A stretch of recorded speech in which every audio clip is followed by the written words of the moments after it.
तो चलिए दोस्तों, एक बार मैं फिर से आप सभी का स्वागत करता हूं आपके अपने परिवार शाक्या जी जीके क्लासेस में। साथियों, अगर आप लोग आरपीएफ कांस्टेबल या सब इंस्पेक्टर की तैयारी कर रहे हैं तो ये क्लास बिल्कुल आप लोगों के लिए ही है इंपॉर्टेंट। आज हमारी क्लास नंबर 7वीं है दोस्तों, मैथ और रीजनिंग की। अगर आप चाहते हैं मैथ और रीजनिंग में 35-35 आपका स्कोर रहे तो बिल्कुल अंत तक बने रहना और डेली क्लासेस लेना। गारंटी के साथ कराओ, मैथ के हूबहू क्वेश्चंस आपको एग्जाम में देखने को मिल जाएंगे। आपको दोस्तों टारगेट 70 का लेके चलना है दोनों सब्जेक्ट का, ठीक है, क्योंकि जीके जीएस में हम इतना नहीं कर पाएंगे, लेकिन हमें इन दोनों सब्जेक्ट में अच्छा स्कोर करना है। आप फ्री पीडीएफ के लिए मेरे टेलीग्राम ग्रुप से ज्वाइन कर हो सकते हैं, लिंक वीडियो के डिस्क्रिप्शन बॉक्स में दिया हुआ है दोस्तों, ठीक है। अंत तक बने रहना साथियों। मैथ और रीजनिंग के हम बहुत ही इंपॉर्टेंट क्वेश्चंस को डिस्कस करेंगे जो बिल्कुल एग्जाम ओरिएंटेड है, नो बकवास दोस्तों, ठीक है। एक बिल्कुल एग्जाम को टारगेट करते हुए क्वेश्चन है आपके। अंत तक बने रहना। बिना समय गंवाए हम क्लास को स्टार्ट करेंगे। चलिए, पहला क्वेश्चन मैं आपके स्क्रीन पर रीजनिंग के साथ रखूंगा, क्वेश्चन नंबर 856। ये हमारी क्लास नंबर 7वीं है दोस्तों, ठीक है। दिए गए 5 पदों में 4 किसी तरह समान है, एक भिन्न है, आपको उस भिन्न को पहचानना है। ये क्वेश्चन आरपीएफ सब इंस्पेक्टर 24 तारीख जनवरी का महीना 2019 शिफ्ट 1 में पूछा गया है। बताइए, जब भी आपको ऐसे क्वेश्चन आते हैं मैं आपको एक ही बात सजेस्ट करता हूं, इनकी प्लेस वैल्यू लिख लो, आपके पास बहुत जल्दी आपका क्वेश्चन सॉल्व हो जाएगा। तो प्लेस वैल्यू लिख लो दोस्तों, एफ और बी। एफ आता है 6 नंबर पर और बी आता है दोस्तों आप देखिए 2 नंबर पर, ठीक है। अब यहां पर देखिए एल और एच का लिखिए। एल आता है 12 नंबर पर और एच आता है 8 नंबर पर। यहां पर आप क्यू और एन का लिखिए। क्यू आता है 17 नंबर पर, एन आता है 14 नंबर पर, ठीक है। अब बचा जेड और वी। जेड आता है दोस्तों 26 नंबर पर और वी आता है दोस्तों आपके 22 नंबर पर, ठीक है। अब बचा पी और एल। पी आता है आपके 16 नंबर पर और एल आता है आपके 12 नंबर पर। यहां पर आप डिफरेंस बना लीजिए, क्या रिलेशन बन रहा है। अगर देखा जाए 6 से 4 हुई वैल्यू, यानी गुरुजी -4 हुआ, यहां पर -4 हुआ है। 12 से 8 हुई वैल्यू, यानी गुरुजी यहां पर भी -4 हुआ है। आगे देखिए 17 से 14 गुरुजी यहां पर -3 हुआ है। आगे देखिए 26 से 22 हुआ है, यानी कि यहां पर गुरुजी -4 हुआ है, बिल्कुल। 16 से 12 हुआ है, यहां पर भी -4 हुआ। अब आप देखिए सब में -4 हो रहा है, लेकिन ये वाला ऑप्शन ये 17 यानी क्यू और एन अलग जा रहा है। तो क्यू और एन किस ऑप्शन में? बिल्कुल डी ऑप्शन में। तो आप लोगों का यहां पर आंसर हो जाएगा ऑप्शन नंबर डी। आशा करता हूं कि पहला क्वेश्चन आपको अच्छे से समझ में आया होगा। अगला क्वेश्चन आपके स्क्रीन पर है। हमें 25 क्वेश्चन इंपोर्टेंट सॉल्व करने हैं, इसलिए हम थोड़ा आज फास्ट रहेंगे। आप कमेंट करते रहिएगा क्वेश्चन के। यह आपके सामने एनालॉजी का क्वेश्चन है। बताइए दोस्तों, अगर दोस्तों आप मैथ और रीजनिंग की क्लासेस डेली लेते हैं, मैं गारंटी कह रहा हूं दोस्तों, गारंटी के साथ कह रहा हूं, आप लोग मैथ के तो क्वेश्चन हूबहू आपको एग्जाम में देखने को मिल जाएंगे, ठीक है। हम वही एग्जाम ओरिएंटेड ही पढ़ाएंगे आपको, बेफिक्र रहिए। ये एनालॉजी का आपका क्वेश्चन है, कमेंट करिए। देखिए 1947 का संबंध 42 से है, तो 1989 का संबंध क्या होगा? आरपीएफ सब इंस्पेक्टर 22 जनवरी 2019 शिफ्ट 1 में पूछा गया क्वेश्चन है। बताइए स्टूडेंट्स, क्या होने वाला है इस प्रश्न के लिए सही ऑप्शन? दोस्तों मैंने आपको हमेशा बताया, जब भी नंबर एनालॉजी में जब भी आपको आगे वाला नंबर दे रखा हो उसका रिलेशन अगर छोटे से बताया तो हमेशा उनको प्लस करके देखा करो, फिर रिलेशन बनेगा। तो वही करेंगे हम जो हमें क्वेश्चन ने कहा है। 1 प्लस, हम एक बार इन सभी को प्लस कर देंगे, 9 प्लस 4 प्लस 7। चलिए अब इसको प्लस कर लीजिए। देखिए 9 और 1 10, 10 और 7 17, 4 17, 17 और 4 21, ठीक है। तो टोटल कितना हुआ दोस्तों? 21। अब 21 का क्या कर दिया? 2 गुना। 21 का 2 गुना कितना होता है गुरुजी? 21 का 2 गुना की बात करें तो 21 का 2 गुना 42 होता है। तो आप लोगों को रिलेशन पता चला। पहले क्या किया दोस्तों, इन नंबरों को प्लस किया, जो आंसर आया उसका दुगना करना है। तो इन नंबरों को भी प्लस करके जो आंसर आएगा उसका दुगना कर दो। आंसर आपके सामने है 9 1 प्लस 9। एक बार मैं अच्छे से लिख देता हूं इसे। 1 प्लस 9 प्लस 8 प्लस 9। इसका आप लोग इनको प्लस करिए और इसका दुगना कर दो, आंसर आपके सामने आ जाएगा। चलिए कर लीजिए प्लस। तो कितना हुआ? 9 और 1 10 हुआ, ठीक है। 8 और 9 17 हुआ। 10 और 17 को जोड़ेंगे तो 27 आएगा। और 27 का दुगना क्या होता है गुरुजी? 27 का दुगना बोल रहे हो आप तो 27 दूनी तो 54 होता है। 27 दूनी 54 किस ऑप्शन में है दोस्तों? 54 ऑप्शन नंबर डी में है दोस्तों। आई होप कि आपको ये क्वेश्चन भी अच्छे से समझ में आया होगा दोस्तों, ठीक है। बढ़े अगले क्वेश्चन की तरफ। दोस्तों मैथ और रीजनिंग में आप जितनी प्रैक्टिस करोगे उतना आप लोग अच्छा स्कोर करोगे, है ना। जितने अपने आप को रगड़ोगे दोस्तों उतना आप लोग अच्छे साबित होगे, ठीक है। तो आप लोग मेहनत करिए दोस्तों, तभी आपको सफलता मिलेगी। बिना मेहनत के कुछ नहीं, आप सभी जानते हैं। बहुत ही प्यारा सा क्वेश्चन आपके स्क्रीन पर है एलसीएम और एचसीएफ के। दोस्तों ध्यान रख लेना, एचसीएफ और नंबर सिस्टम बहुत बड़े चैप्टर हैं, अच्छे चैप्टर हैं दोस्तों। आपको आप प्रीवियस ईयर पेपर देखिए, उसमें से नंबर सिस्टम और एचसीएफ के एक या दो क्वेश्चन, दोनों टॉपिक से दो या एक क्वेश्चन जरूर पूछे दोस्तों। आप प्रीवियस ईयर के पेपर उठाकर देखिए, तो बहुत ही अच्छे अच्छे क्वेश्चंस लेके आऊँ एचसीएफ के आज आपकी क्लास में। दो संख्याओं का लघुत्तम समापवर्तक उनके महत्तम समापवर्तक का 56 गुना है।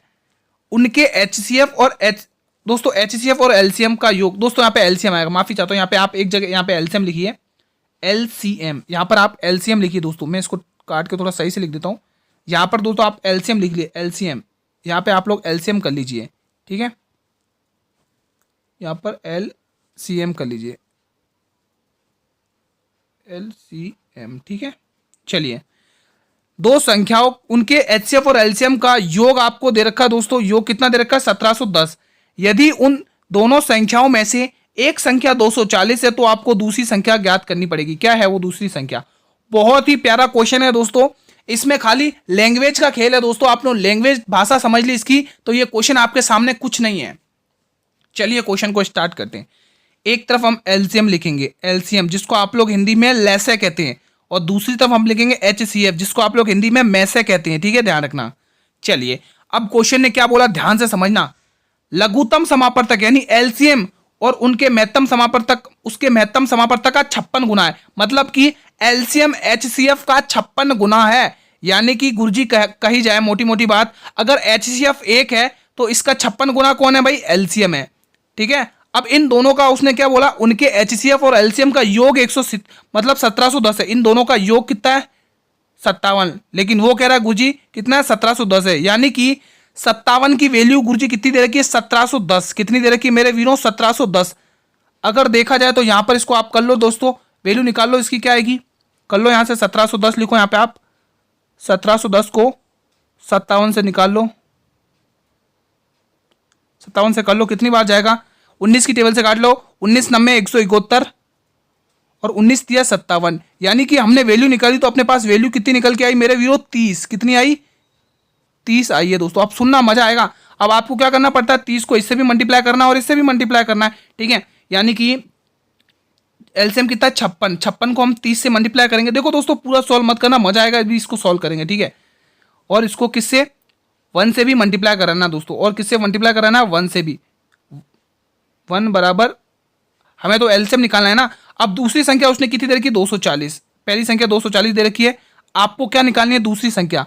समझना, क्वेश्चन बहुत ही शानदार है। आपको ये वाली संख्या निकालनी है, ठीक है, आपको ये वाली संख्या निकालनी है। अब वैल्यू आप सॉल्व कर लो। आप सभी को पता है दो संख्याओं का गुणनफल उनके एलसीएम और एचसीएफ के बराबर होता है। मैंने वही लिखा, दो संख्याओं का गुणनफल उनके एचसीएफ और एलसीएम के बराबर है। मैंने वही बात आपके सामने लिखी हुई है, ठीक है। चलिए वैल्यू टर्मिनेट करिए, आंसर आपके सामने।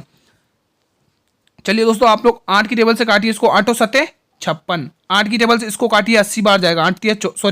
30 बार जाएगा। 8 तिया 24 होता है दोस्तों। कितनी बार जाएगा? 8 तिया 24, ठीक है दोस्तों। यहां पर मैंने एक चीज लिखी नहीं दोस्तों, यहां पर भी तो 30 से ही गुणा होगा, यहां पर भी 30 से ही गुणा होगा, यहां पर भी 30 से ही गुणा होगा। ये चीज मैं लिखना भूल गया दोस्तों, माफी चाहते हैं, ठीक है। तो मैंने अभी क्या किया दोस्तों, एक बार मैं वापस इस इक्वेशन को अच्छे से लिख देता हूं ताकि आप कंफ्यूज ना हो, ठीक है। इस इक्वेशन को मैं अच्छे से लिख देता हूं ताकि आप कंफ्यूज ना हो। एक बार मैं इसको मिटा के अच्छे से लिख देता हूं ताकि आप कंफ्यूज ना हो। यहां से एक बार मैं अच्छे से लिख देता हूं ताकि आप कंफ्यूज ना हो, ठीक है। तो अभी आपने इसका मान निकाला, कितना आया? 30 आया। कितना आया मेरे वीरों? 30 आया, ठीक है। आपके 30 है। अब आपको इक्वेशन बनानी है दोस्तों, ठीक है। यानी जो 30 आया उसको एलसीएम से भी और एच से भी मल्टीप्लाई करना है। यानी कि 56 गुणा 30 गुणा 1 गुणा 30। अगर मैं आपको पूरा सॉल्व करके बताता तो लंबा पड़ता, ठीक है। एक संख्या आपको क्वेश्चन में दे रखी है 240 और आपको क्या निकालना है? दूसरी संख्या निकालना है दोस्तों। कौन सी दूसरी संख्या आपको निकालनी है? ये वाली संख्या आपको निकालनी है, ठीक है। अब मैंने आपको जो बात कही थी, दो संख्याओं का एलसीएम, दो संख्याओं का गुणनफल उनके एचसीएफ और एलसीएम के बराबर होता है, मैंने वही बात लिखी है, ठीक है। तो अभी अपन ने इसको 8 की टेबल से काटा, ये कितनी बार काटा? 7 बार काटा। कितनी बार काटा दोस्तों? 7 बार, ठीक है। 8 की टेबल से इससे काटो, 8 तिया 24, ये 30 बार कटा, ठीक है, ये 30 बार कटा। अब आपको क्या करना है? इस 30 से इस 30 को उड़ा दो, ठीक है। अब इधर क्या बचा? 30 गुणा 7, 30 गुणा 7 कितना होता है? 210 होता है, 7 या 21। ठीक है, मैं आशा करता हूं कि आपको समझ में आया होगा। इजी क्वेश्चन है, कोई बात नहीं, बहुत इजी क्वेश्चन। आप कर्सर पीछे लेके देखिए, समझ लीजिए अच्छे से। ठीक है, जो उसने कहा मैंने उसी का किया दोस्तों। इसमें सिर्फ क्वेश्चन में खाली लैंग्वेज का खेल है, आप कर सकते हैं इजी तरीके से। अगला क्वेश्चन आपकी स्क्रीन पर एक और दोस्तों देखिए, बहुत ही प्यारा सा क्वेश्चन। दो संख्याओं के मैसे और लैसे क्रमशः 5 और 15 है। यदि दोनों संख्याओं का अनुपात 5 और 6 है तो दोनों में बड़ी संख्या क्या होगी? अब यहां पर दोस्तों एक बहुत ही प्यारा सा कंसेप्ट यूज होगा, उसको आपको अपनी नोटबुक में मेंशन करना, उस कंसेप्ट को। जो भी आपकी ट्रिक वाली कॉपी हो या फिर जो भी आपकी कंसेप्ट वाली कॉपी हो, उसमें इस कंसेप्ट को नोट करिएगा। मैं क्या कह रहा हूं आप सुनना। जब भी आपको मैसे और लैसे दिया हो और अगर उनका अनुपात दिया हो, मैंने क्या कहा, जब भी आपको मैसे और लैसे दिया हो और उनका अनुपात दिया हो तो हमें ध्यान रखना है, आपको उसमें से पहले तो उन संख्याओं में से मैसे पता करो। मतलब कि हमें अनुपात में मैसे पता चल गया दोस्तों। ठीक है, तो हमेशा ध्यान रखना जो मैसे होता है ना, उस मैसे को अनुपात वाले मैसे से गुणा करना है दोस्तों, बस, और कुछ नहीं है दोस्तों। मैंने क्या कहा दोस्तों, वापस सुनो। मैं अपनी बात को दोस्तों वापस रिपीट कर रहा हूं। जब भी मैसे दिया हो दोस्तों, मैसे अगर आपको पता चल जाए तो अनुपात वाले नंबर से गुणा कर दो, आपका आंसर आपके सामने होगा। आपको मैसे दे रखा है, क्वेश्चन है मैसे कितना दिया, 5 दिया है। आपको क्वेश्चन ने पूछा क्या, बड़ी संख्या, तो इन अनुपात में बड़ी संख्या कौन सी है गुरुजी? बड़ी संख्या तो 6 है, तो 6 को 5 से गुणा कर दो, आपका आंसर आपके सामने 30। मैंने क्या क्या समझ में आया? जब भी आपको लैसे मैसे दे रखा हो और अनुपात भी दे रखा हो, तो जो मैसे होता है उसमें से आपको जो भी क्वेश्चन ने पूछा उसके अकॉर्डिंग आप कर दो। अगर क्वेश्चन यहाँ पे छोटी संख्या पूछता तो आप 5 से गुणा करते, 5 को 5 से 25, तो आप 25 टिक करके आते। ठीक है, लेकिन उसने हमें बड़ी संख्या पूछा है तो हमने 6 से मल्टीप्लाई किया और 30 आंसर आया। आई होप कि आपको ये कंसेप्ट अच्छे से समझ में आया होगा। अगला क्वेश्चन, क्वेश्चन नंबर 860 कब पूछा गया? आरआरबी एनटीपीसी 3 तारीख 2रा महीना 2021 शिफ्ट 1 में पूछा गया क्वेश्चन है। निम्न में से आपको गलत पद चुनना है दोस्तों। रीजनिंग का क्वेश्चन है, रॉन्ग नंबर सीरीज का क्वेश्चन है। कमेंट करिए यहां पर कौन सा पद गलत है। सभी वीर कमेंट करेंगे। एक बार मैं इस क्वेश्चन को एज इट इज लिख देता हूं। 10, 14, 28, 32, 64 और 132। ठीक है, एक बार तो मैंने ऐसे कैसे लिख दिया। अब देखिए यहाँ पे रिलेशन 10 में गुरुजी +4 हुआ है और यहाँ पर गुरुजी गुणा 2 हुआ है। समझ में आया? +4 गुणा 2। यहाँ पर भी देखो +4 और यहाँ पर भी गुणा 2 होगा। अब यहाँ पर भी आपको +4 करना होगा, लेकिन आप +4 करोगे तो आपके पास अड़सठ आएगा। इसीलिए दोस्तों आपका ये नंबर गलत हो जाएगा दोस्तों। ये नंबर क्या होगा दोस्तों? गलत हो जाएगा। आपको पूछा है गलत पद बताइए, तो गलत पर आपका डी ऑप्शन जाएगा। क्योंकि अगर आप यहाँ पर +4 करते तो आपका आंसर तो 68 आना चाहिए था। फिर 68 में हम गुणा 2 करते। ठीक है, 130 आता दोस्तों, 136 आता। ठीक है, तो यहाँ पर आपका 132 गलत पद हो जाएगा। ऑप्शन डी को आप लोग लॉक करिए। बढ़े अगले क्वेश्चन की तरफ। अगला क्वेश्चन आपकी स्क्रीन पर है 861वां क्वेश्चन। क्या कह रहा है, ध्यान से पढ़िए। क्वेश्चन कह रहा है किसी कोड भाषा में एंट्री को 12345 लिखा जाता है और स्टेडी को STEADY स्टेडी को 931785 के रूप में लिखा जाता है, तो उसी कोड भाषा में ENDER इंडियर को क्या लिखा जाएगा? बहुत ही इंपॉर्टेंट क्वेश्चन है दोस्तों। अक्सर बच्चों का गलत हुआ था दोस्तों ये क्वेश्चन। आरपीएफ कांस्टेबल 28 तारीख 8वां महीना 2019 शिफ्ट थर्ड में पूछा गया क्वेश्चन है। बहुत सारे स्टूडेंट ने इस क्वेश्चन को गलत किया था दोस्तों, लेकिन आपको गलत नहीं करना है। उनको पता नहीं चल रहा था रिलेशन क्या बन रहा है दोस्तों। ठीक है, बताइए इस प्रश्न का क्या सही जवाब होगा। बहुत कम स्टूडेंट थे जिन्होंने इसको सही किया था। देखिए दोस्तों, अगर देखो इसमें क्या दे रखा है दोस्तों, आपको जो कोड पूछा है ना उसी का कोड इन दोनों में मिला के दिया हुआ है। इन दोनों में मिला के दिया हुआ है। जैसे आपको पहला अक्षर इसमें क्या दिख रहा है दोस्तों, इसमें पहला अक्षर मैं यहाँ पे लिख देता हूँ ENDEAR। आपको इसका कोड बताना है ना। तो अब आप देखिए इसमें पहला अक्षर क्या है दोस्तों, इसका पहला अक्षर ई है। अब आप देखिए यहां पर ई का कोड क्या, पहले में 1 दे रखा है और यहां पर भी आप देख सकते हैं ई का कोड क्या दे रखा है। इस वाले में भी आप देख सकते हैं ई का कोड तीसरे नंबर पे क्या दे रखा है, 1 दे रखा है। यानी ई का कोड हमें पता चल गया, 1 आ गया। समझ में आया दोस्तों? मैं वापस रिपीट करूं, हमें जो पूछा है ना इंडियर, उसमें जो पहला अक्षर क्या ई है। अब ई का कोड आप इन दोनों में मैच कर लीजिए। ई का इसमें पहला कोड क्या दे रखा है, 1 दे रखा है। उसी तरह से यहां पर ई कितने 3 नंबर पर और यहां पर भी देखो 1 दे रखा है। यानी कि ई का मेरे दोस्तों कोड 1 हो गया है। एन का कोड देखिए, अब आपको एन कहां दे रखा है, यहां दूसरे नंबर पर। एन का कोड कितना दे रखा है, 2 नंबर पर। यानी हमारा आंसर 12 से स्टार्ट होगा मेरे वीरों, 12 से।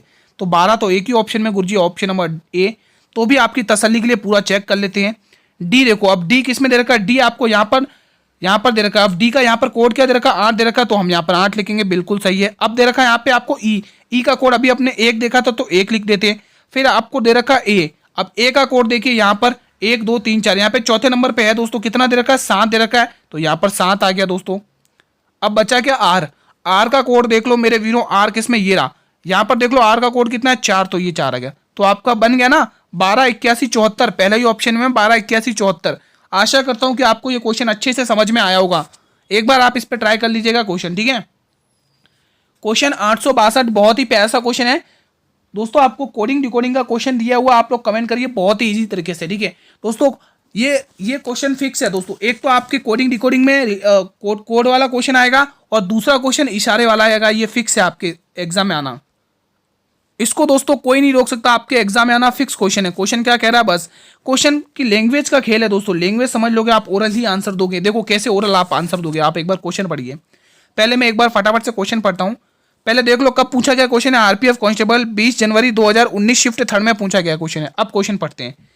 कमल की फोटो की ओर इशारा करते हुए विनोद ने कहा, देखो विनोद भी एक लड़का है और कमल भी एक लड़का है, ठीक है। विनोद ने कहा कमल की तरफ, कमल की एक फोटो है उसको इशारा करते हुए, ठीक है, कमल की फोटो की ओर इशारा करते हुए क्या कह रहा है, वह मेरे ससुर, अब देखो मेरे ससुर कब होंगे, जब मेरे पति के पिता होंगे तभी तो मेरे वो ससुर होंगे। वह मेरे ससुर की एकमात्र बेटी, अब ससुर की एकमात्र बेटी मेरी पत्नी, पत्नी की एकमात्र बेटी, मेरी पत्नी की एकमात्र बेटी कौन होगी, मेरी बेटी, बेटी का भाई है तो मेरी बेटी का भाई मेरा कौन होगा, बेटा होगा। कितना इजी क्वेश्चन है दोस्तों, इन क्वेश्चन को क्या मजाल जो हमें गलत कराते हैं दोस्तों, इतने इजी क्वेश्चन। वापिस एक बार और, कमल की फोटो की ओर इशारा करते हुए विनोद बोल रहा है, कमल की एक फोटो है उसके अंदर कमल की फोटो है, ठीक है, उस कमल की फोटो की तरफ इशारा करते हुए विनोद कह रहा है वह मेरे ससुर कब होंगे, जब मेरे पत्नी के पिताजी होंगे, तो वह मेरे पत्नी के पिताजी की बेटी, एकमात्र बेटी, अब मेरे पत्नी की पिताजी की एकमात्र बेटी तो मेरी पत्नी हुई, मेरी पत्नी की एकमात्र बेटी, मेरी पत्नी की एकमात्र बेटी का भाई, मतलब एकमात्र बेटी मेरी पत्नी है, मेरी पत्नी का एकमात्र बेटी है, मेरी एक बेटी है, और उस बेटी का भाई कमल का विनोद के साथ क्या संबंध है। अब भाई आप खुद दिमाग लगा लो, उस बेटी का भाई यानी आपकी ही बेटी और आपकी ही बेटी का आपका भाई है तो आपका बेटा हो गया ना, तो बिल्कुल आप लोग ए ऑप्शन को लॉक करेंगे। आप लोग इजीली इसको सॉल्व करिए, बहुत ही प्यारा सा क्वेश्चन है, ए ऑप्शन को लॉक करिए, ठीक है। इन क्वेश्चन में आपको समय कंज्यूम करना है। क्वेश्चन 863 आपकी स्क्रीन पर है। एक आयत की चौड़ाई आपको 50 सेंटीमीटर दी है और इसका विकर्ण आपको 130 सेंटीमीटर दिया हुआ है, तो इसकी आपको परिधि ज्ञात करनी है। ये आपके सामने ऑप्शन है। चलिए आपके सामने एक मैं डिब्बा बना देता हूं आयत का, ठीक है। अब आप ध्यान रखिए, उसने क्या कहा, चौड़ाई दे रखी है दोस्तों, चौड़ाई आपको ये 50 दी है, ठीक है, चौड़ाई 50 दी है। इसका एक विकर्ण दे दिया दोस्तों कितना, 130 दे दिया दोस्तों, 130, इसका विकर्ण 130 है, और आपको पूछा इसकी परिधि ज्ञात करिए। परिधि क्या होती है दोस्तों, परिमाप, पेरीमीटर पूछा आपको, फाइंड द पेरीमीटर, ठीक है, पेरीमीटर पूछा। पेरीमीटर या परिमाप तो हम तभी निकाल पाएंगे जब हमें जो मतलब हमें जो लंबाई दी है वो पता हो तब, क्योंकि आप सभी को ये 50 चौड़ाई है तो ये भी 50 होगी। आयत की प्रॉपर्टी क्या कहती है कि आमने सामने वाली भुजाएं का बराबर होती हैं, ठीक है। अगर आपको एल यहाँ पर पता चल जाए तो एल की वैल्यू यहाँ पर भी हो जाएगी, और परिधि के निकालने के लिए हम इन सबको प्लस कर देंगे तो हमारे पास परिधि आ जाएगी। तो चलिए हम इसकी भुजा निकाल लेते हैं। भुजा कैसे निकालते हैं आप सभी को पता है, पाइथागोरस थ्योरम लगा दो 50 और 130 का। पाइथागोरस थ्योरम से हमारी क्या निकल जाएगी, भुजा निकल जाएगी। पाइथागोरस थ्योरम लगाओ, रूट लगाओ 50 का स्क्वायर 130 का स्क्वायर माइनस 50 का स्क्वायर। पाइथागोरस थ्योरम लगा रहा हूं दोस्तों, पाइथागोरस प्रमेय लगा रहा हूं, ठीक है, इससे आपकी लेंथ पता चल जाएगी। अब आप देखो 13 का 130 का स्क्वायर कितना होता है दोस्तों, 16900, ठीक है, और 50 का स्क्वायर क्या होता है, 2500, ठीक है। इसमें से आप वैल्यू माइनस करिए, कितना आएगा दोस्तों, यहाँ पे कर लीजिए 16900, इसमें कर लीजिए कितना आ रहा है, 2500 माइनस करना है, कितना आएगा, यहाँ पे कर लीजिए 0 0, 5 में से 4 5 9 में से 5 घटाओगे 4, और 6 में से 2 घटाओगे तो कितना बचेगा, 6 में से 2 घटाओगे तो आपके पास आएगा 4, और यहाँ पर आया 1, यानी कि यहाँ पे एल स्क्वायर है, ठीक है, यानी कि आपको 1400 स्क्वायर है। तो आपको एल स्क्वायर की वैल्यू कितनी मिल गई दोस्तों, एल स्क्वायर की वैल्यू कितनी मिल गई, 1440। अब दोस्तों ये किसका स्क्वायर है, आप दिमाग लगाइए, कि एक बार के लिए आप इन जीरो को हटा दीजिए, मान लो जीरो यहाँ पर है ही नहीं तो आपको खाली 44 दिख रहा है, 144। ये किसका स्क्वायर है, 12 का स्क्वायर है दोस्तों। किसका स्क्वायर है दोस्तों, 12 का स्क्वायर है, ठीक है। तो अब ये स्क्वायर इसके ऊपर लग जाएगा, रूट बन जाएगा आके, तो ये 120 का स्क्वायर बन जाएगा, ठीक है। तो हमें एल की वैल्यू पता चल गई 120, यानी कि हमें लंबाई भी पता चल गई 120 है और चौड़ाई भी पता चल गई 150 है। तो हम इसकी परिधि आसानी से निकाल सकते हैं। नए पेज पे निकाल लीजिए। परिधि क्या होती है दोस्तों, आयत की परिधि कैसे निकालते हैं दोस्तों, परिधि का फॉर्मूला क्या होता है मेरे वीरो, perimeter area of perimeter of rectangle क्या होता है दोस्तों, 2 मल्टीप्लाई लेंथ प्लस ब्रेथ, यानी लंबाई प्लस चौड़ाई, ठीक है। अभी हमने निकाला है कि हमारी लंबाई निकल के 120 आई है गुरुजी, और हमारी चौड़ाई 50 दे रखी है। तो 120 और 50 कितना होता है गुरुजी, 120 और 50 170 होता है, और 70 का हम 2 से गुणा करेंगे गुरुजी, हमारी जो आएगी परिधि वो 340 सेंटीमीटर। आंसर सेंटीमीटर में पूछा है दोस्तों, ठीक है। वहां पर हम लिखना भूल गए, लेकिन आंसर सेंटीमीटर में। तो आपका आंसर क्या है, 340। देखते हैं 340 है हमारे किसी भी ऑप्शन में क्या, 340 है क्या ऑप्शन में, देखो दोस्तों सॉल्व तो यही होगा, 50 7 70 7 दूनी 14। हाँ दोस्तों, यहाँ पर आपका ये ऑप्शन मिस्टेक है। यहाँ पे 2 की जगह दोस्तों 3 होना चाहिए, यहाँ 2 की जगह दोस्तों 3 है, ठीक है। यहाँ पर 2 की जगह 3 है, ठीक है दोस्तों। ऑप्शन गलत है, बाकी प्रोसेस यही है। आई होप कि आपको अच्छे से समझ में आया होगा। एक क्वेश्चन मेंसुरेशन, 2 क्वेश्चन आपको फिक्स है एग्जाम में मिलना। ये बहुत ही प्यारा सा क्वेश्चन है, आज का क्वेश्चन ऑफ द डे। मजा आ जाएगा दोस्तों इसको सॉल्व करने में। ए, बी और सी एक टैंक से जुड़े 3 बल्ब हैं। ए और बी मिलकर एक टैंक को 6 घंटे में भर सकते हैं। बी और सी मिलकर उसी टैंक को 10 घंटे में भर सकते हैं। ए और सी मिलकर उसी टैंक को 7.5 घंटे में भर सकते हैं। तो ए, यहाँ पर ए अकेला उस टैंक को कितने घंटे में भरेगा, ए का पूछा है। ए को अकेले उस टैंक को भरने में कुल कितना समय लगेगा। बहुत ही प्यारा सा क्वेश्चन है, मजा आ जाएगा दोस्तों। आज का question of the day RLY railway group D 2018 में पूछा गया क्वेश्चन है, बताइए। चलिए सॉल्व करना स्टार्ट करते हैं। हमें बोला है ए और बी मिलकर एक कार को, मतलब ये पाइप और सिस्टम से वाले क्वेश्चन है दोस्तों। ए और बी एक कार को 6 घंटे में करते हैं। ए प्लस बी यहाँ पर लिख देता हूँ अच्छे से, ताकि अच्छे से समझ में आएगा। ए प्लस बी एक टंकी को दोस्तों कितने 6 घंटे में भर सकते हैं। वहीं बी और सी उस टंकी को 10 घंटे में भर सकते हैं। वहीं पर बी प्लस सी उस टंकी को 10 घंटे में भर सकते हैं। दोस्तों इसको ट्रिक से ही करना बेस्ट रहेगा, बाकी आप बेसिक से जाओगे दोस्तों लंका लग जाएगी, ठीक है। आगे क्या कह रहा है, ए और सी मिलकर उसी को मतलब कितने घंटे में, 7.5 घंटे में। ए और सी अब दोस्तों ए और सी दोस्तों यहाँ पर दे रखा है 7.5 घंटे। क्या हम 7.5 घंटे को ऐसे नहीं लिख सकते दोस्तों, 2 से 14 14 एक 15/2, ये हम लिख सकते हैं गुरुजी 15/2। अब आपको क्या करना पड़ता है दोस्तों, इन तीनों का एलसीएम लेना है, इनकी टोटल कार्य निकालना। 6 का, 10 का और 15 का एलसीएम कितना होता है दोस्तों, बताइए। 15 दूनी 30 एलसीएम जाएगा दोस्तों। कितना जाएगा मेरे वीरों, 30, यानी टोटल कार्य 30 आ गया, एलसीएम 30 आ गया। अब इनकी क्षमताएं निकाल लो, है ना। तो कर लो इससे हमेशा 6 को 30 से भाग करो, कितना आएगा, इसकी क्षमता 5 आएगी, 6 पंचे 30। 10 के 30 से भाग करो, इसकी क्षमता आएगी 3, और 15 को 30 से भाग करो, इसकी क्षमता आएगी 2। अब देखिए दोस्तों मजा आएगा यहीं पर सॉल्व करने में, ध्यान से समझिएगा। अब दोस्तों इसको दिमाग लगा के सॉल्व करना है, ठीक है, क्योंकि हमें दिमाग लगाना है, क्योंकि हम बेसिक्स देंगे बहुत लंबा पड़ेगा। हमें पूछा उसको भरने में कितना समय लगा, ए का समय निकाला। अगर हमें ए की क्षमता निकल जाए ना गुरुजी, तो हमारा आंसर पक्का आ जाएगा। तो चलिए दिमाग लगाते हैं। अब देखिए यहाँ पे ए और सी दोनों की मिलाकर कितनी है, 2 है, यानी कि एक तो आपको पता चल गई ए की है और एक आपको पता चल गई सी की है। यानी इसमें क्षमता किसकी है, एक किसकी क्षमता, एक क्षमता किसकी है, सी की है। तो यहाँ पर सी की वैल्यू पुट कर दो। सी की वैल्यू अगर यहाँ पर बी और सी की मिलाकर 3 है, तो अगर सी की जब 1 है तो बी की कितनी बचेगी, 2 बचेगी कि नहीं बचेगी, 2। और उस 2 क्षमता को इस 5 में से घटा दो, तो आपकी क्षमता ए की पता चल जाएगी 3। मैंने क्या कहा, वापस रिपीट कर रहा हूं मैं।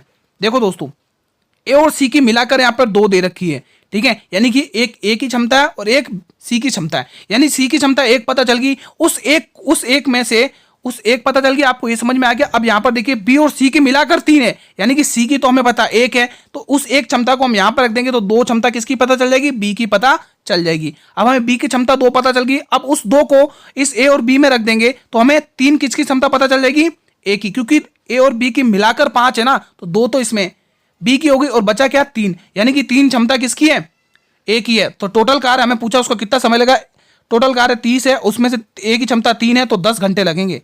देखिए दोस्तों बेसिक से कितना इजी, मतलब बेसिक से लंबा जाता, और इस हिसाब से हमने सॉल्व किया, 10 घंटे निकल कर आया दोस्तों। किस ऑप्शन में है 10 घंटे, बहुत ही इंपॉर्टेंट क्वेश्चन था, ट्रिकी क्वेश्चन था, मजा आ गया इसको सॉल्व करने में।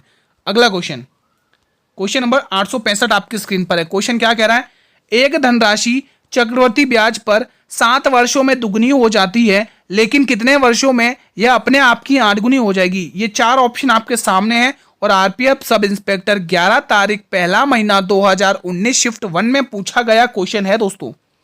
साथियों क्लास अच्छी लगे तो लाइक वाइक कर दिया करो दोस्तों, और शेयर भी कर देना अपने मित्रों के साथ। अगर आप चाहते हैं आपका मैथ में अच्छा स्कोर हो दोस्तों, मैं गारंटी के साथ क्लासेस डेली देखिए, क्लास को पूरा वॉच करिए। ये नहीं कि आपने स्टार्टिंग के 1-2 क्वेश्चन देख लिए बस हो गया, ऐसे काम नहीं होगा दोस्तों। क्लास को पूरा देखिए, आप लोग प्रैक्टिस करिए दबाकर डेली बेसिस पर, ठीक है। जो भी नया कंसेप्ट बताएगा उसको नोट करिएगा। उसने कहा है, क्वेश्चन क्या कह रहा है, 7 सालों में दुगनी हो रही है, यानी कि गुरुजी 7 सालों में कितनी हो रही है, 2 गुना हो रहा है। कितना हो रहा है, 2 गुना हो रहा है। अब उसने बोला है लेकिन वो अपने कितने वर्षों में अपने आप की 8 गुनी हो जाएगी। हमें 8 गुनी बोल रहा है, कितने वर्षों में, हमें ये निकालना है कितने समय में। अब आप दिमाग लगाइए, ये 8 की पावर कितनी है गुरुजी, ये 8 की पावर गुरुजी 3 है। तो मैंने कहा था हमेशा हमेशा पावर का गुणा समय के साथ कर देना, आपका आंसर आपके कदमों में। हमेशा मैंने कहा, क्या कहा था दोस्तों, हमेशा आपको क्या करना है दोस्तों, हमेशा आपको क्या करना है, ये जो पावर दे रखी है ना 3, इसका गुणा हमेशा 7 से कर देना, समय से आपका आंसर आएगा 7 या 21। तो आपका समय निकल कर आ गया दोस्तों, कितना आया, 21 साल। तो किस ऑप्शन में, बी ऑप्शन में, ठीक है। मान लो अगर यहां पर 8 ना होता, अगर यहां पे 16 होता तो क्या करते जी, 16 तो 2 की पावर 16 का मतलब 2 की पावर 4, तो 4 आप 7 से गुणा कर, 7 चौक 28, तो 28 वर्ष होता। समझ में आया दोस्तों कैसे किया इस क्वेश्चन को, ठीक है। आई होप कि आपको ये अच्छे से समझ में आया होगा कंसेप्ट जो मैंने आपको बताया अभी। बढ़े अगले क्वेश्चन की तरफ। अगला क्वेश्चन, क्वेश्चन 866, अंग्रेजी वर्णमाला में कौन सा अक्षर बाएं से 10वें अक्षर के बाईं ओर 5वां अक्षर होगा, बताइए। 5वां अक्षर बताना है, बहुत ही इजी क्वेश्चन है, अंग्रेजी वर्णमाला वाला क्वेश्चन है, बहुत ही इजी तरीके से सॉल्व करिए इसको, बहुत ही इजी तरीके से। आप सभी को पता उसने क्या कहा है, बाएं से यानी लेफ्ट से 10वां बोला है, लेफ्ट से 10वां बोला है, और हमें बताया कि 5वां, लेफ्ट से ही हमें क्या बोला है, 5वां। तो हमने कंसेप्ट क्या पढ़ा गुरुजी, हमने कंसेप्ट ये पढ़ा है, अगर दोनों सेम सेम होंगे तो वैल्यू घटेगी। हमें दोनों बायां बायां दे रखा है, तो बायां बायां में से माइनस कर देंगे तो वैल्यू आएगी 5। मेरे वीरो कंसेप्ट ध्यान से सुनना, अगर यहाँ पे राइट राइट होता यानी बायां से बायां, बायां दायां दायां होता दोस्तों, तो दायां दायां आपस में घट जाती। मतलब ओवरऑल मोटी मोटी बात कहे, अगर जहां पर भी सेम सेम दिख जाए, लेफ्ट लेफ्ट दिख जाए तो वैल्यू घटेगी, अगर जहां पर अपोजिट दिख जाए, लेफ्ट और राइट दिख जाए तो वैल्यू प्लस होगी। ये आपको ध्यान रखना है। तो यहां पर तो हमें सेम दिख रहा है, इसलिए हमने क्या कर दिया, घटा दिया। अब 5 नंबर पर मेरे वीरो क्या आता है, आप सभी भली बात ही जानते हैं गुरुजी, 5 नंबर पर तो ई आता है गुरुजी, ई। तो ई किस ऑप्शन में है गुरुजी, सी ऑप्शन में। आई होप कि ये कंसेप्ट आपको समझ में आया होगा। क्वेश्चन नंबर 868, बहुत ही प्यारा सा क्वेश्चन है। 14 दिसंबर 2010 को सोमवार था, तो 19 जनवरी 2016 का दिन ज्ञात करना है। बहुत ही इंपॉर्टेंट क्वेश्चन है, आपको ये आने चाहिए कैलेंडर रीजनिंग से। उसने कहा है गुरुजी 14 दिसंबर 2010 को सोमवार था, आपको दिन कौन सा निकालना है, 19 जनवरी 2016 का आपको दिन निकालना है, ठीक है। चलिए निकालिए, इस क्वेश्चन को सॉल्व करते हैं। सॉल्व करिए दोस्तों। इसको थोड़ा हम इधर साइड में लिख देते हैं ताकि स्पेस हमारा ज़्यादा कवर नहीं हो, ठीक है, ताकि अच्छे से सॉल्व हो जाए। इसको थोड़ा मैं इक्वेशन को थोड़ा पास लिख देता हूँ ताकि हमें सॉल्व करने में कोई दिक्कत ना हो, ठीक है। चलिए, हमें पूछा है 14, ब्लैक पेन ले लेते हैं हम, हाँ ठीक है। हमें बोला है 14 दिसंबर 2010 को हमारा क्या भाई, सोमवार है, ठीक है। अब हमें निकालना क्या है, तो हमें 19 जनवरी 2016 का दिन निकालना है, कौन सा दिन होगा, ठीक है, याद करना है। चलिए लिखना स्टार्ट करते हैं। देखो मैंने आपको बताया, इनके कोड याद कर लेना, मैं कोड लिखवा चुका हूँ सभी बच्चों को, ठीक है। 14 तारीख को 14 दिन ले लिया। दिसंबर का कोड क्या होता है दोस्तों, बताइए। दिसंबर का कोड 6 होता है, ठीक है। अब यहाँ पे कौन सा साल दे रखा है, 2000 साल दे रखा है। 2000 का कोड कितना होता है, 6 होता है, और यहाँ पे साल कितना 10 है, तो यहाँ पर 10 लीजिए, और 10 को आपको 4 से भाग करना है। 4 दूनी 8, यानी शेषफल रिमाइंडर क्या बचे हमें उससे कोई लेने देने, ये देखना भाग कितनी बार गया। 4 दूनी 8 यानी 2 बार गया, तो 2 प्लस करिए। उसी तरह इधर भी 90, 19 के बाद जनवरी का कोड क्या होता है दोस्तों, बताइए। जनवरी का कोड क्या होता है दोस्तों, 1 होता है। जनवरी का कोड कितना होता है, 1 होता है, ठीक है। और 20 ऐसा कैसे लिखना है, 2000 का कोड कितना होता है, 6 होता है, ठीक है। और 16 को आप 4 से भाग करेंगे तो 4 चौक 16, 4 बार गया, 4 लिख लो, ठीक है। ये आपने कोड लिख लिया। अब देखो दोस्तों, देखो जो अगर वैल्यू कट रही है, यहाँ पे 16 है दोस्तों, ठीक है, यहाँ पर 16 है। जो वैल्यू कट रही है उसको काट दो, ठीक है। जो वैल्यू मैंने क्या कहा, जो वैल्यू कट रही है उसको काट दो। देखो प्लस के 6 से यहाँ पर आपको देखो जनवरी का कोड 1, 2000 का कोड ये, जो वैल्यू कटे उसको काट लो। यहाँ पर देखो कट रहा है तो काट लो, अगर आप देखें तो काट लो दोस्तों। यहाँ पर एक वैल्यू लिखना हम भूल गए दोस्तों, यहाँ पर एक वैल्यू और लिखी, एक वैल्यू हम लिखना भूल गए, ठीक है। जनवरी का कोड आपको पता चल गया। और उसके बाद ये 20 लिखिए ऐसे का ऐसे ही, ये 20 लिखिए ऐसे का ऐसे ही,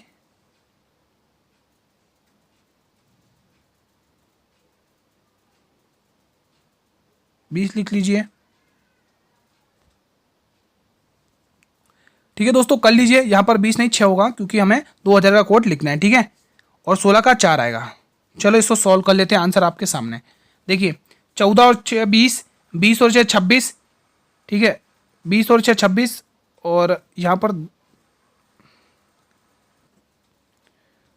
20, यहाँ पर दोस्तों एक काम करिए, पूरी खिचड़ी पक गई है। 1 मिनट हम इसको सही से मिटा के अच्छे से लिख देते हैं। अब एक बार में सही हो जाएगा, देखिए, ठीक है। वो खिचड़ी पक गई थोड़ी सी, माफ़ी चाहते हैं इसके लिए। देखिए 14 का 14 लिख लो आप लोग। कोड बता रहा हूँ कैसे सॉल्व करना है, ठीक है। ये 14, हम थोड़ा ब्लैक पेन ले लेते हैं, रेड पेन, ठीक है। चलिए कोड लिख लेते। 14 दिसंबर का कोड 6, 2000 का कोड 6, और 10 को 4 से भाग करेंगे, 4 दूनी यानी +2। अब इधर कर लीजिए। 19 का 19, जनवरी का कोड +1, 2000 का कोड +6, और 16 को 4 चौक 16 4 बार। अब इसको प्लस करिए, आंसर आएगा 14 6 20, 20 और 6 26, 26 और 2 28, कितना आया 28, ठीक है। इधर देखिए 19 और 1 20, 20 और 6 26, 26 और 6 4 30 यानी 30 आया। अब देखिए दोस्तों 30 से 28 यानी -2 यहाँ से दिख रहा है, तो आपको सोमवार में -2 करना है। सोमवार में -2 करोगे तो आपके पास क्या आएगा, इतवार रविवार यानी कि संडे आएगा। मंडे में आपको क्या करना है दोस्तों, मंडे में आपको -2 कर देना है। मंडे में आप -2 करोगे, आपके पास आंसर आएगा संडे। आई होप कि आपको समझ में आया होगा दोस्तों, ठीक है। वो यहाँ पर क्या अचानक से खिचड़ी पक गई थी दोस्तों, इस वजह से थोड़ा कंफ्यूज जैसा हो गया था। तो आप बिल्कुल इस तरीके से करिएगा, ठीक है। आपको कोड जरूरी याद करना है। अगला क्वेश्चन, इसमें थोड़ा देर हो गया, आप थोड़ा फास्ट चलेंगे। आपको 4200 के गुणनखंड ज्ञात करने, 4200 के गुणनखंड ज्ञात करने। चलिए अगले पेज पर 4200 के गुणनखंड निकाल लेते एकदम से 50 से 100 की स्पीड से। चलिए 2 की टेबल से काटिए, 2 दूनी 4, 2 अच्छे से लिख दो, नहीं तो बहुत सारे सोचेंगे ये क्या लिख दिया, ठीक है। चलिए 2 की टेबल से काटो, 2 की टेबल से ये 2100 में जाएगा।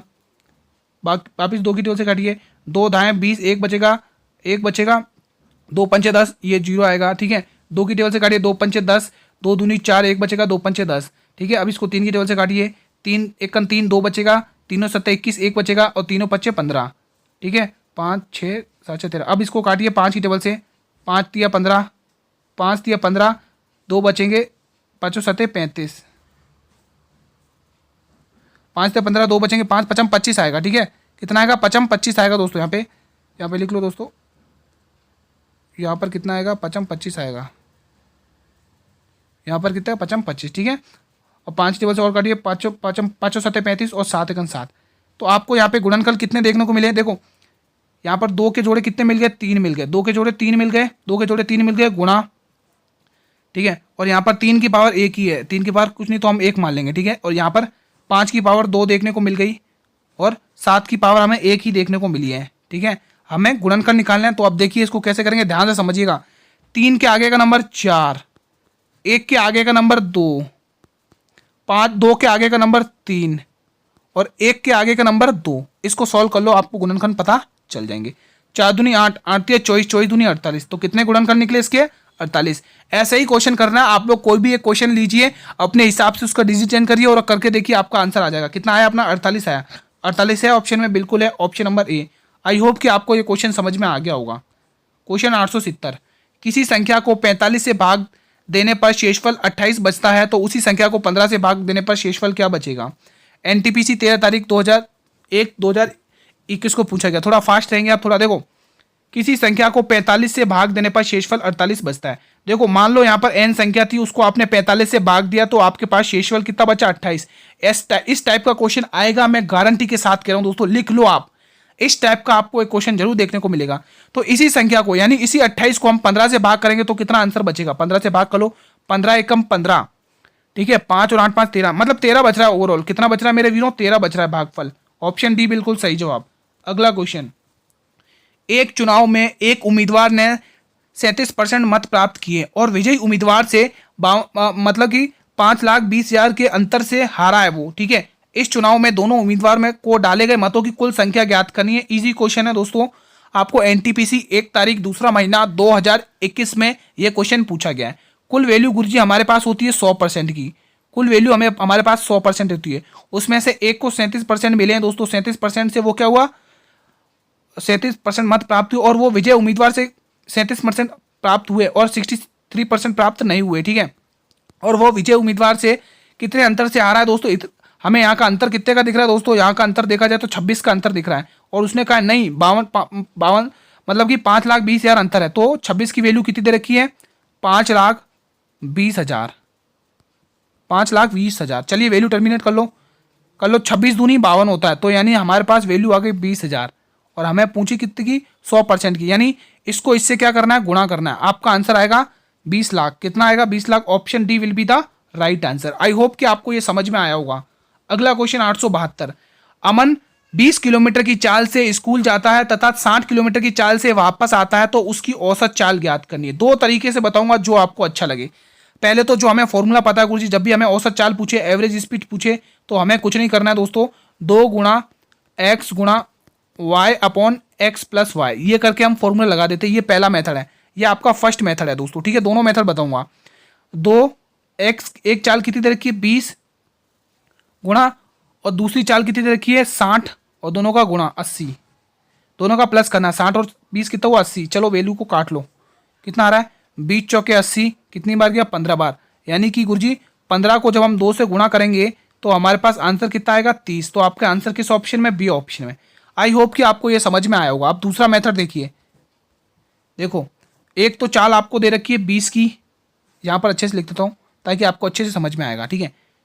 एक चाल दोस्तों आपको 20 की दे रखी है, एक चाल आपको 60 की दे रखी है, ठीक है। हमें वही दूरी सेलेक्ट करनी जो इन दोनों को काट दे। तो हमें एलसीएम लेंगे, इनका एलसीएम कितना आएगा 60 आएगा। माना हमारी दूरी 60 है, कुल दूरी हमारी 60 है, ठीक है। अब इसको कितना समय लग रहा है, 3 घंटे लग रहा है। यहाँ पर 20 या 60, इसको कितना समय लग रहा है गुरुजी, 1 घंटा लग रहा है। तो हमें एवरेज वेलोसिटी निकालनी है, औसत चाल निकालनी है। औसत चाल का फॉर्मूला क्या होता है, कुल दूरी बट्टे कुल समय, ठीक है। तो कुल दूरी ज्ञात करनी है। देखो एक दूरी तो आपको ये वाली ज्ञात करनी है और एक दूरी है, 2 दूरी होगी तो 2 गुणा 60 करना है। ध्यान रखना 2 दूरी हुई है, 2 गुणा 60, ठीक है। कुल दूरी बट्टे कुल समय, कुल समय कितना 3 और 1 4, 4। अब इसको काट लो, आंसर आपके सामने। इसको काटेंगे तो गुरुजी 15 बार जाएगा और 15 को 2 से गुणा करेंगे तो भी 30 आएगा। दोनों मैंने आपको मेथड बता दिए दोस्तों। ये आपका सेकंड मेथड है, जो आपको अच्छा लगे उस मेथड से आप क्वेश्चन को करिए, ठीक है। अगला क्वेश्चन आपके स्क्रीन पर है, क्वेश्चन 873, राज 51 किलोमीटर एक निश्चित दूरी तय करता है कितने, 2.5 घंटे में। 68 किलोमीटर की गति से इस दूरी को तय करने में उसे कितना समय लगेगा। अब दोस्तों यहाँ पे देखिए दूरी समान है। यहाँ पर दोस्तों क्वेश्चन में क्या है दोस्तों, आपको मिल गई दूरी समान। जब भी दूरी समान हो दोस्तों तो ध्यान रखना जो समय होता है दोस्तों वो इसके जस्ट प्रोपोर्शनल हो जाता है। कैसे, देखो अगर दोस्तों आपके दूरी दे रखी है, समझना, अगर दूरी दे रखी है दोस्तों 3:4 के, तो इसका जो समय होगा दोस्तों, समय होगा वो क्या हो जाएगा दोस्तों 4:3। समझ में आया दोस्तों, जस्ट इसका प्रोपोर्शनल हो जाता है दोस्तों, ठीक है। चलिए हमें दूरी दे रखी है, एक की दूरी दे रखी है दोस्तों, दूरी, और यहाँ पर अपन को निकालना है समय, ठीक है। ये आपको लिखना है दूरी और समय, ठीक है। अब आप देखिए एक दूरी देखिए 51 की और दूसरी दूरी देखिए 68 की। ध्यान से सुनिएगा, एक 51 की और दूसरी 68 की है, तो हम इसको 17 के पारे से काट लेते हैं। 17 थी 51 और 17 चौके 68, तो हमें दूरी का अनुपात पता चल गया गुरुजी 3:4 है।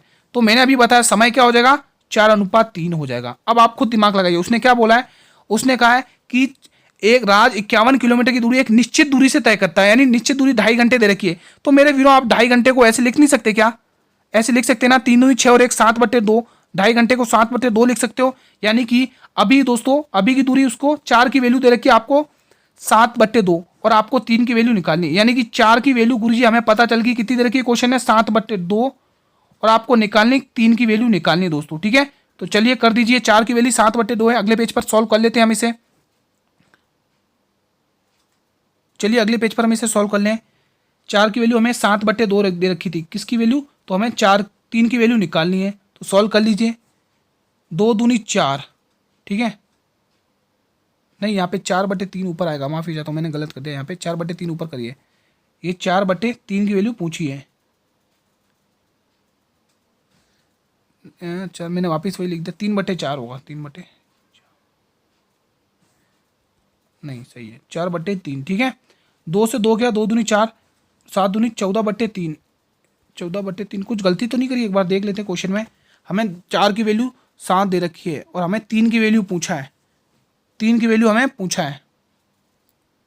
यहाँ पर दोस्तों 7 7 3 आएगा दोस्तों, यहाँ वही मैं कहूँ कुछ मिस्टेक है, ठीक है, तो यहाँ 3 है। चलिए अब वैल्यू निकाल दीजिए, आंसर सॉल्व कर लीजिए। यहाँ पर अगले पेज पे हमने सॉल्व किया था, हम पहले पेज लिया था, ये रहा, ठीक है। तो यहाँ पर आप वैल्यू सॉल्व कर लीजिए।